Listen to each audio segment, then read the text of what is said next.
You ever get the feeling that the way your brain works just doesn't quite fit into society's neat little box of what's considered normal? Maybe people have called you eccentric or a little weird or maybe even scattered. But what if all of that is just a massive misinterpretation? What if those very behaviors, those little quirks that might make people raise an eyebrow, aren't quirks at all? What if they're actually clues? Hard evidence of a mind that isn't just different, but is actually operating on a completely different level. All right, let's play detective. For this explainer, we're going to conduct a kind of forensic investigation. We'll be looking at 6 specific behaviors that psychology now suggests are actually signs of a high-performance brain. It's time to open the case file. So our investigation starts with the first 3 pieces of evidence on the docket. We're talking about, well, talking to yourself, living in what some might call chaos, and being wide awake when the rest of the world is fast asleep. First up, let's look at Exhibit A. Talking to yourself out loud. We all know the stereotype, right? If you're caught muttering to yourself, you must be losing your grip. But the evidence? It points in the exact opposite direction. You're not losing your mind, you are actively and efficiently organizing it. The science here is actually pretty cool. It's called externalized cognition. Think about it like this. Your brain is a supercomputer with 100 tabs open at once. It's flooded with information. By speaking your thoughts aloud, you're not going crazy. You're simply offloading data. You're giving your own brain a verbal briefing to help execute a complex task more effectively.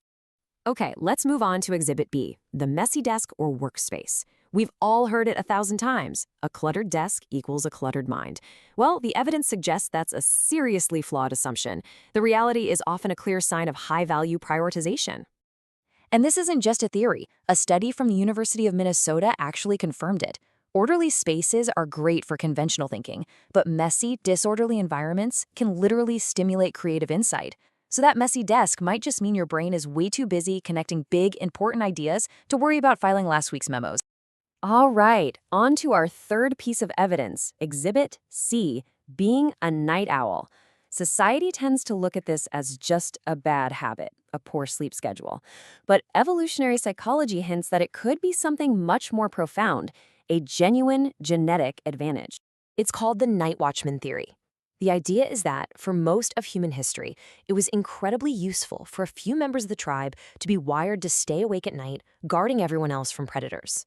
Now, in the modern world, that ancient wiring translates into a golden window, usually from midnight to 4 a.m., for pure, uninterrupted focus, totally free from the constant distractions of the day. Okay, the case is getting pretty compelling. Let's open the second half of our evidence file.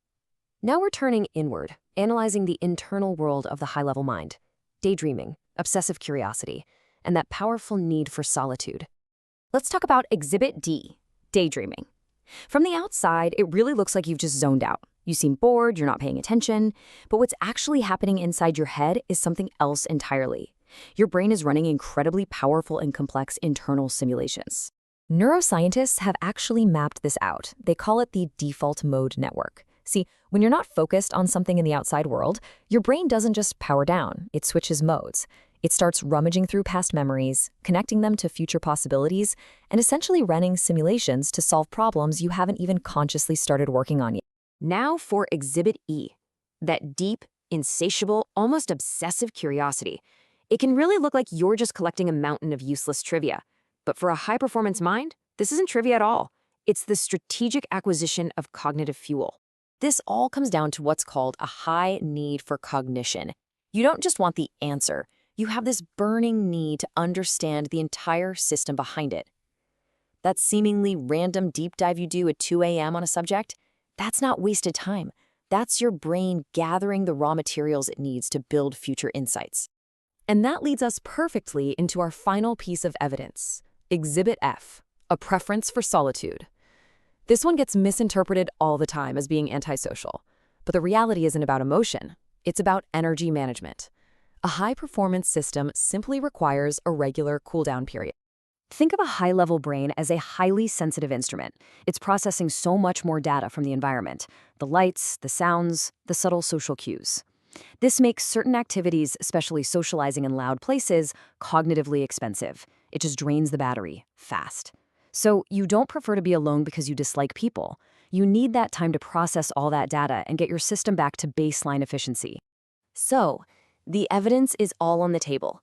Let's just quickly review the 6 key habits one last time.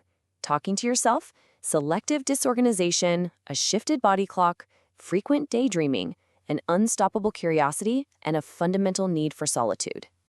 If you recognize these habits in yourself, the verdict is in: stop apologizing for them. Society pushes for conformity because it's predictable, but your so-called weirdness isn't a glitch. It's your operating system, and it is running exactly as it was designed to. So as we close the case file on this one, I'll just leave you with this final question. Looking back at all the evidence, how many of these 6 traits really hit home for you? What's your score?